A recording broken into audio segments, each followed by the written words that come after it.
إن الحمد لله نحمده ونستعينه ونستغفره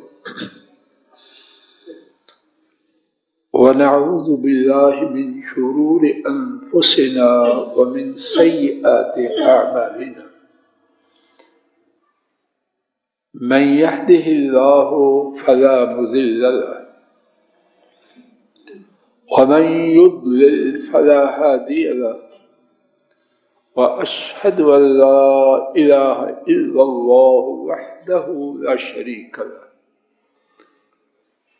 وأشهد أن محمدا عبده ورسوله صلوات ربي وسلامه عليه.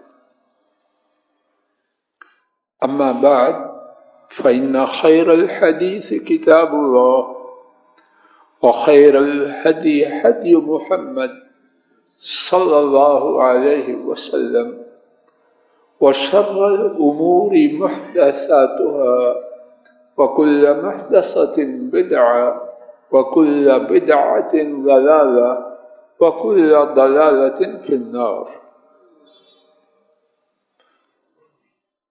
اللهم انفعنا بما علمتنا وعلمنا ما ينفعنا وزدنا علما. سبحانك لا علم لنا إلا ما علمتنا إنك أنت العليم الحكيم. رب اشرح لي صدري ويسر لي أمري واحلل عقدة من لساني يفقهوا قولي. سبحانك لا علم لنا إلا ما علمتنا إنك أنت العليم الحكيم. روى الإمام أبو داود عن ابن عمر رضي الله تعالى عنهما عن النبي صلى الله عليه وسلم قال: إذا تبايعتم بالإينة وأخذتم أذناب البقر ورضيتم بالذرع وتركتم الجهاد سلط الله عليكم ذلا لا ينزعه عنكم حتى ترجعوا إلى دينكم أو كما قال صلوات ربي وسلام عليه. ہر گناہ برا اور بہت برا ہے. ہر گناہ مجھے اور آپ کو برباد کرنے والا، ہلاک کرنے والا، دنیا میں بھی اور آخرت میں بھی. کسی گناہ میں کسی کے لیے خیر نہیں. اگر گناہ میں خیر ہوتی تو اللہ تعالیٰ اس کو حرام کیوں ٹھہراتا؟ لیکن کچھ گناہ ایسے ہیں کہ جن کی بربادی بہت زیادہ ہے. ایسے ہی گناہوں میں سے ایک گناہ کہ گناہ کرنے والا گناہ کرے اور اس کو ایسی شکل میں شیطان اس کے لیے لائے کہ یہ گناہ نہیں. گناہ ہو لیکن اس کے گناہ ہونے کا تصور، خیال نہ رہے. اور یہ بہت ہی تباہ کن صورت ہے. اس کی مثال سادہ زندگی میں شاید اس کے کچھ قریب ہو کہ بیماری ہر تکلیف دے، لیکن وہ بیماری اپنے ضرر اور نقصان کے اعتبار سے زیادہ سنگین ہے کہ بیمار اپنے آپ کو بیمار سمجھے.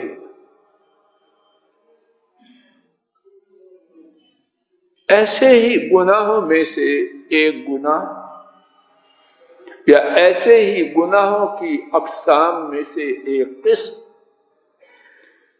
گناہ کر رہا ہو اور ایسا حیلہ شیطان سجھائے کہ یہ گناہ ہی نہیں. اس بارے میں رب کریم کی توفیق سے سابقہ کچھ خطبات میں بات ہو چکی. آج بھی اللہ مالک کی توفیق سے اپنے اور آپ حضرات خواتین کے فائدے کے لیے اسی موضوع کے بارے میں کچھ گفتگو کا ارادہ رب کریم کی رحمت کی امید پہ لے کے آیا ہوں کہ اللہ تعالیٰ کہنے اور سننے والوں کو ہر گناہ سے اور اس قسم کے گناہ سے محفوظ کرے. ابتدا میں امام ابو داؤد رحمہ اللہ کی ایک روایت کردہ حدیث حضرت ابن عمر رضی اللہ تعالی عنہما کے حوالے سے پڑھی گئی کہ انہوں نے جناب نبی کریم صلی اللہ علیہ وسلم سے روایت کیا، اور اس روایت کا خلاصہ پہلے سن لیجیے کہ جب امت میں 4 قسم کے گناہ آئیں گے تو اللہ تعالی امت پر ایسی ذلت مسلط کریں گے کہ جب تک وہ دین کی طرف لوٹ کے نہ آئیں گے وہ ذلت ان سے نہ ہٹے. اب سنیے ترجمہ. نبی کریم صلی اللہ علیہ وسلم نے فرمایا جب تم اینا کے حساب سے اینا کے طریقہ پر لین دین کرو گے، گاؤں کی دموں کو تھامو گے، کھیتی باڑی پر راضی ہو جاؤ گے اور جہاد کو چھوڑو گے تو اللہ تم پر ایسی ذلت مسلط کریں گے جو تب تک تم سے ہٹائی نہ جائے گی جب تک کہ تم دین کی طرف پلٹ نہ آؤ. تو 4 گناہوں کی وجہ سے نبی کریم صلی اللہ علیہ وسلم نے امت پر آنے والی ذلت سے امت کو آگاہ کیا. اور ان 4 گناہوں میں سے پہلا گناہ اور آج کا ہمارا موضوع جو حیلہ ہے اس سے متعلق بات اسی میں. ان 4 میں سے پہلا سبب جو امت پر ذلت مسلط کروائے گا وہ یہ ہے کہ امت لین دین کرے اینا کے ذریعے. اینا کیا ہے اور کیا وہ امت میں جاری ہے؟ اینا کا معنی محدثین کا بیان کردہ مجھ سے سنیے، اور امت میں جاری ہے کہ نہیں اس کا فیصلہ آپ خود کر. اینا یہ ہے کہ ادھار کسی سے کوئی چیز خریدنا. یہ موبائل خریدا 1000 سے، ادھار کہ 6 ماہ بعد اس کی رقم ادا کروں گا، اور موبائل لے لیا. پھر کیا کیا؟ وہی موبائل جس سے خریدا اس کو 800 روپے کا نقد 800 روپے لے کے دے دیے. دوبارہ سماعت فرمائیے. بطور مثال یہ موبائل خریدا 1000 میں 6 ماہ کے ادھار پر. پھر موبائل لیا اب پیسے تو دیے نہیں، وہ تو 6 ماہ بعد دینے ہیں۔ پھر اسی فروخت کرنے والے کو کہا کہ نقد 800 کا مجھ سے لے لو، 800 اس سے لے لیا۔ یہاں تک سمجھ آ گئی ہے؟ اب جو 200 روپیہ اڑ گیا، جو 200 روپیہ اڑ گیا، نسیم صاحب جی توجہ کریں، جو 200 روپیہ اڑ گیا وہ کہاں گیا؟ جی ملک صاحب جی توجہ کرو، کہاں گیا 200؟ وہ اس کی جیب میں گیا جس نے 800 روپیہ نقد دیا تھا۔ موبائل اس کا تھا، موبائل اس کا تھا۔ یہ سارا ڈرامہ جو رچایا کس لیے؟ کہ 800 روپیہ اس سے بطور قرض لینا تھا، 200 روپیہ سود دینا تھا۔ 800 دے کے 6 ماہ بعد کتنے دے رہے ہیں؟ 600۔ 800 لیا ہے، 6 ماہ بعد کتنے دینے ہیں؟ جواب دو مکی صاحب جی، کتنے دینے ہیں؟ یہ 2000 کس کام کا؟ 200 روپیہ جو ڈفرنس ہے، فرق ہے، کس چیز کا ہے؟ خریدار کی کوئی دلچسپی اس موبائل سے تھی؟ ملک صاحب جی بات واضح ہو رہی، خریدار کی دلچسپی تھی؟ اس کے پاس شیطان آ گئے، جو جبریل آئے، ادھر خریدا ادھر بیچ رہا ہے۔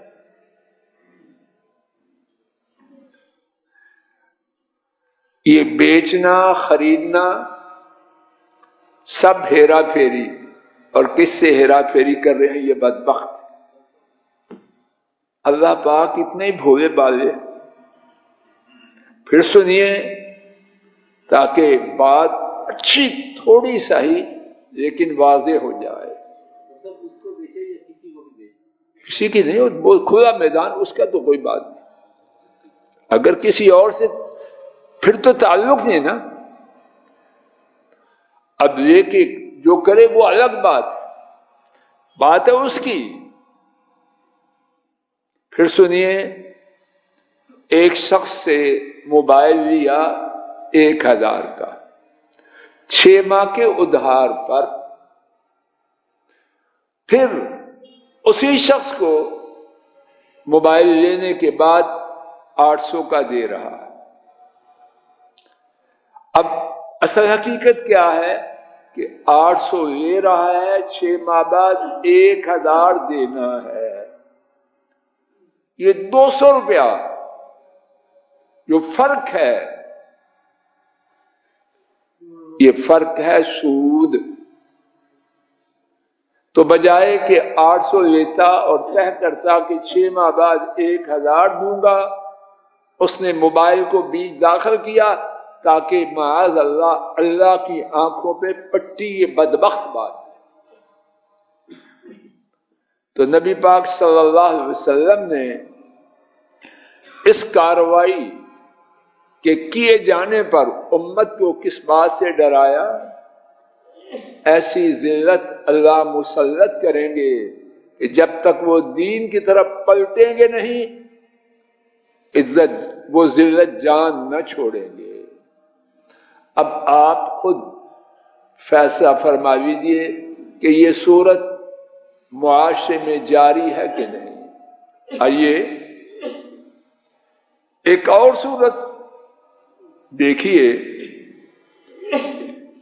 کہ دو، ایک قرض لینے والا اور ایک دینے والا، انہوں نے ایک تیسرے آدمی کے چہرے کو بھی کالک مل دی۔ کیسے؟ قرض دینے والا اور قرض لینے والا، سودی معاملہ، اس پہ تفاہم انڈرسٹینڈنگ ہو چکی ہے۔ دونوں شو روم میں جاتے ہیں، 50 لاکھ کی گاڑی قرض دینے والا خریدتا ہے، قرض دینے والا 50 لاکھ کی گاڑی خریدتا ہے، قرض دینے والا، اور لینے والا اس سے وہی گاڑی 55 لاکھ کی خرید لیتا ہے۔ اب قرض لینے والے کو گاڑی سے تو کوئی تعلق نہیں تھا، دکاندار سے پہلے سے طے کرتے ہیں کہ یہ گاڑی جو تجھ سے 50 کی خریدی گئی، 45 میں، 47 میں، 49 میں دوبارہ آپ کو واپس کریں کہ تم خریدار بن جاؤ۔ مثال کے طور پر 45 لاکھ کی گاڑی دکاندار نے خرید لی۔ اب اس میں 3 شرکا ہیں، نمبر 1 قرض دینے والا، نمبر 2 دکاندار، اور نمبر 3 قرض لینے والا۔ ان میں سے کھرا کون ہے اور کھوٹا کون ہے؟ اپنے خیال میں تینوں کے تینوں صوفی چراغ دی، اور ہیں تینوں کے تینوں لعنتی یہودیوں کے طریقے پر۔ اللہ کے لیے پوری توجہ کریں، چیمہ صاحب جی پوری توجہ کریں۔ اللہ سے تمنا ہے کہ بات واضح ہو جائے، منوانا وہ تو کسی کے بس میں نہیں، لیکن تمنا ہے کہ بات کے سمجھنے میں کمی نہ رہے۔ پھر سنیے، 3 اشخاص ہیں، ایک قرض دینے والا، ایک لینے والا، اور ایک دکاندار۔ گاڑی کا خریدنا، شو روم میں جانا، گاڑی کی بھی دوبارہ بیچنا، کیا سارے اس ڈرامہ میں کوئی مقصد ہے؟ آپ صاحب جی، قرض والے کو 45 لاکھ روپے چاہیے اور قرض دینے والے کو 5 لاکھ سود چاہیے، اس کے لیے یہ سارا ڈرامہ۔ توجہ فرمائیے، جو بات کتاب و سنت سے معلوم ہوتی ہے، مجھے اس سلسلے میں اپنی طرف سے ہیرا پھیری، مجھے کیا فائدہ ہے کہ میں کسی کے لیے اپنا بیڑا غرق کروں؟ انشاءاللہ الرحمن نہ اللہ توفیق دے اور ہیرا پھیری سے پہلے موت دے۔ مقصد تو ہے کسی کی خیر ہو جائے، مجھے ثواب ہو جائے، بس۔ اور اگر یہ ہو گیا تو بہت کافی ہے۔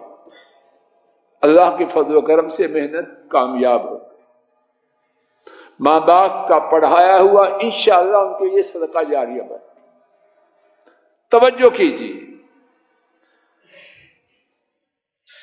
قرض دینے والا، اس کی گاڑی سے کوئی دلچسپی ہے کہ خرید رہا 50 لاکھ؟ قرض لینے والا،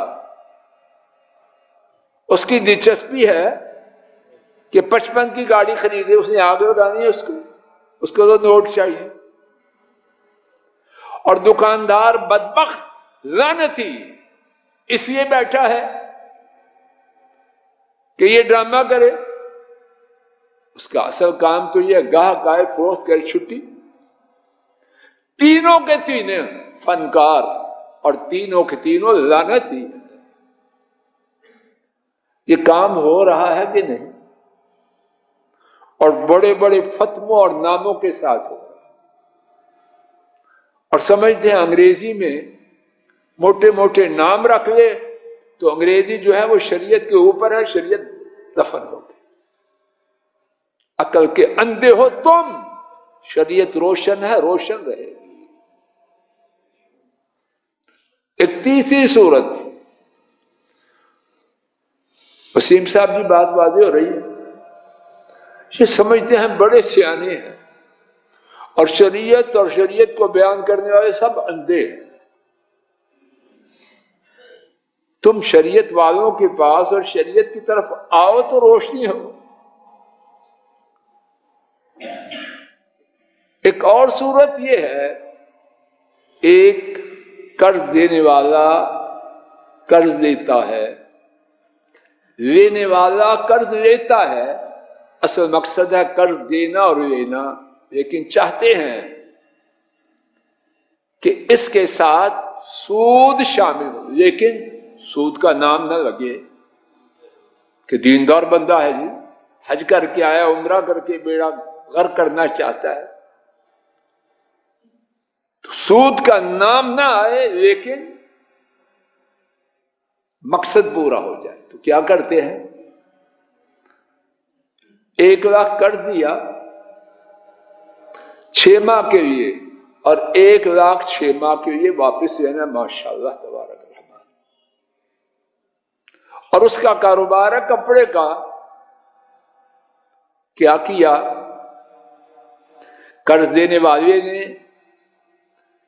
کپڑا جس کا بل 50,000 بننا تھا سب لوگوں کے لیے، اس کو وہ 60 میں دیا، اس کو 50,000 کا کپڑا کتنے کا دیا بولو؟ اب ایک بندہ جائے 50 کا، عورت جائے مرد جائے 50 کا ریٹ، ایک دام ہے اس کا، ایسے بھی ہے دکاندار، ایک دام، لیکن اس کے لیے 60 کا۔ اس اندھے نے جو 50 کا مال 60 کا خریدا، کیوں خریدا؟ کیوں خریدا؟ اس کو گنتی نہیں آتی؟ 50 اور 60 میں فرق اس گدھے کو معلوم نہیں ہے؟ کیوں خریدا؟ جواب دیجیے۔ کہ اس نے 1 لاکھ روپیہ قرض لیا، اس نے 1 لاکھ روپیہ قرض لیا ہے، تو یہ 10,000 روپیہ جو اضافہ ہے کس وجہ سے ہے؟ جواب دو۔ 1 لاکھ قرض کی وجہ سے۔ تو سود کس کا نام ہے؟ واضح بات ہو رہی ہے۔ یا دوسری صورت یہ ہے کہ دکاندار ہے قرض لینے والا،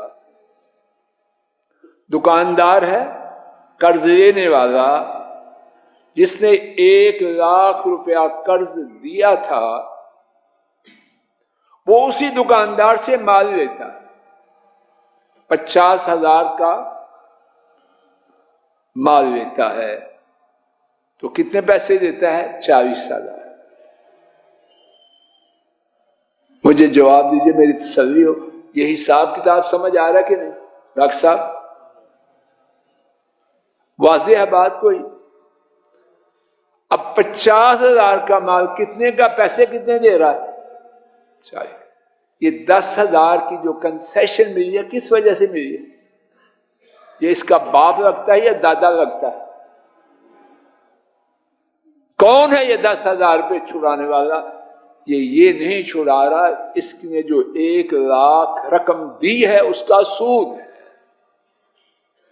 اور بدبخت سود 6 ماہ بعد لینے کے سود تو فوراً وصول کر رہا ہے، آن دا اسپاٹ وصول کر رہا ہے۔ یہ ساری صورتیں شیطانی ہیں، اور ان میں صرف سود کا گناہ نہیں بلکہ اس کے ساتھ اور کیا ہے؟ اللہ کو دھوکہ دینے کی بدتمیزی بھی شامل ہے۔ مزید مثال دیجیے، ایک قرض دینے والا اور لینے والے ہیں، 2 ہیں۔ قرض دینے والا 10 لاکھ قرض دے رہا ہے، 6 ماہ بعد دو، ماشاءاللہ تبارک الرحمن، حاتم تائی ہے اپنے خیال میں، اور خبیث ہے پکا، بنتا حاتم تائی ہے خبیث۔ کیا کرتا ہے ساتھ؟ 10 لاکھ قرضہ دیا، اس کی مارکیٹ میں دکان ہے، اس کا کرایہ ہے 1 لاکھ روپیہ ماہانہ، تو اس کو دکان دے رہا ہے 1,20,000 روپے ماہانہ پر۔ کتنے پر کرائے پہ دے رہا ہے بولو؟ اب فرق ہے کچھ کہ نہیں؟ سارے لوگ جو آئیں پکا ریٹ ہے، 1 لاکھ سے کم نہیں ہوگا، یہ بدبخت دوسرے بدبخت کو جو 1,20,000 روپے دے رہا ہے، کیوں؟ اس نے اس کا باپ مارا تھا، اور یہ اندھا اس کو جو 20,000 روپے ماہانہ کرایہ زیادہ دے رہا ہے، کس وجہ سے دے رہا ہے؟ یہ دکان کی وجہ سے نہیں دے رہا، وہ 10 لاکھ کی وجہ سے دے رہا۔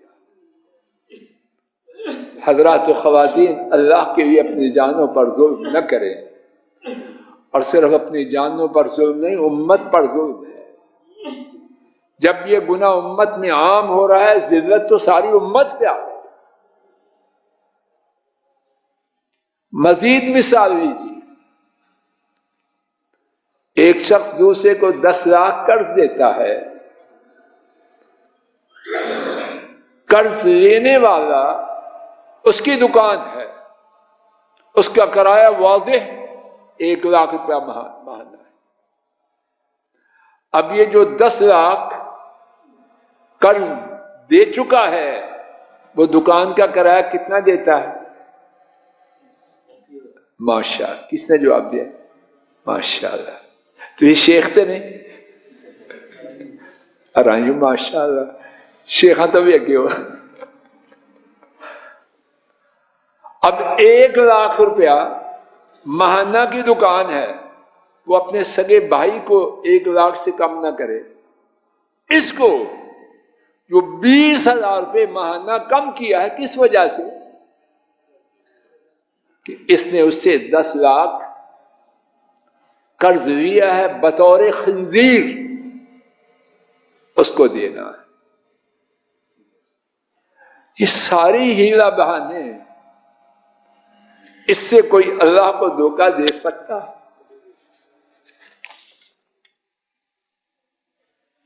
مزید اس سلسلے میں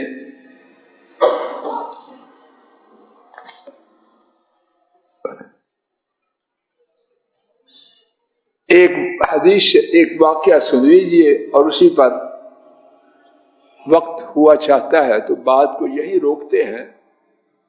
اگر بات کی سمجھ آ رہی ہے کہ نہیں بولیں، تو انشاءاللہ اسی قسم کے دیگر وضاحتیں، مثالیں آئندہ خطبہ میں انشاءاللہ عرض کرنے کی کوشش کی جائے گی۔ اللہ تعالیٰ اپنے فضل و کرم سے امت سے یہ بیماری ختم کرے۔ اس بیماری میں مبتلا کرنے والے بھی برباد ہو رہے ہیں، اور امت بھی ان کی وجہ سے برباد ہو رہی ہے۔ وآخر دعوانا ان الحمد للہ رب العالمین۔ الحمد للہ نحمده ونستعینه ونستغفره ونعوذ بالله من شرور أنفسنا ومن سيئات أعمالنا، من يهده الله فلا مضل له ومن يضلل فلا هادي له، وأشهد أن لا إله إلا الله وحده لا شريك له، وأشهد أن محمدا عبده ورسوله صلوات ربي وسلامه عليه۔ آج کے خطبہ جمعہ کا خلاصہ، ہر گناہ دنیا و آخرت کے اعتبار سے گناہ کے کرنے والے کے لیے اور معاشرے کے لیے برا، لیکن کچھ گناہ بہت ہی برے، اور ایسے ہی گناہوں میں سے ایک گناہ کہ گناہ کرنے والے گناہ کریں اور حیلے بہانے سے اس کو ثابت کرنے کی کوشش کریں کہ یہ گناہ نہیں۔ اس بارے میں بیع العینہ کہ لین دین سود کا، لیکن خرید و فروخت کو، دکاندار کو، قرض کو، کسی اور صورت کو بیچ میں شامل کر کے اس کو حلال اور پاک ظاہر کرنے کی کوشش کریں، اس سے گناہ کی سنگینی میں اضافہ ہوتا ہے۔ اللہ تعالیٰ اپنے فضل و کرم سے مجھے، آپ کو، ہمارے اہل و عیال، نسل و بہن بھائیوں اور پوری امت کو اس قسم کے خبیث گناہوں سے اپنی رحمت سے محفوظ رکھے، اور جو مبتلا ہیں ان کو نجات دے۔ اللهم صل على محمد وعلى آل محمد كما صليت على إبراهيم وعلى آل إبراهيم إنك حميد مجيد. اللهم بارك على محمد وعلى آل محمد كما باركت على إبراهيم وعلى آل إبراهيم إنك حميد مجيد.